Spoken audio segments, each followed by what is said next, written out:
نادي باريس سان جيرمان الفرنسي عدم إقامة احتفالية تكريم للنجم الأرجنتيني ليونيل ميسي في استاد حديقة الأمراء اليوم الأربعاء بعد تتويجه بلقب بطولة كأس العالم بقطر. وقاد ميسي منتخب الأرجنتين لتحقيق بطولة كأس العالم للمرة الثالثة في تاريخ الأرجنتين، وحصد جائزة أفضل لاعب في البطولة.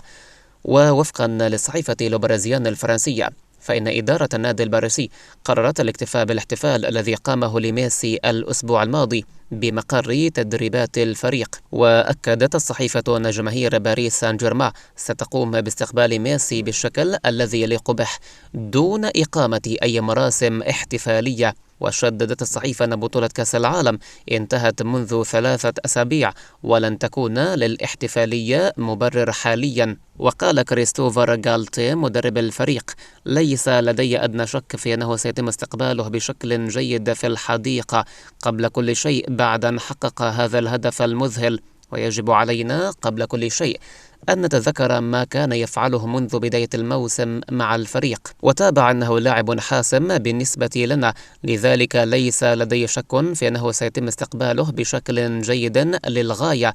فيما تثار بعض التكهنات حول أن مبابي هو سبب عدم إقامة تلك الاحتفالية لميسي في حديقة الأمراء، خاصة بعد الخلافات المزعومة بينهما بعدما تمت إهانة كيليان مبابي من قبل لاعبي المنتخب الأرجنتيني خلال احتفالهم ببطولة كأس العالم. ويستعد فريق باريس سان جيرمان لمواجهة نظيره أنجي اليوم الأربعاء على ملعب حديقة الأمراء ضمن منافسات الجولة 18 من الدوري الفرنسي، حيث انضم ميسي لقائمة المباراة.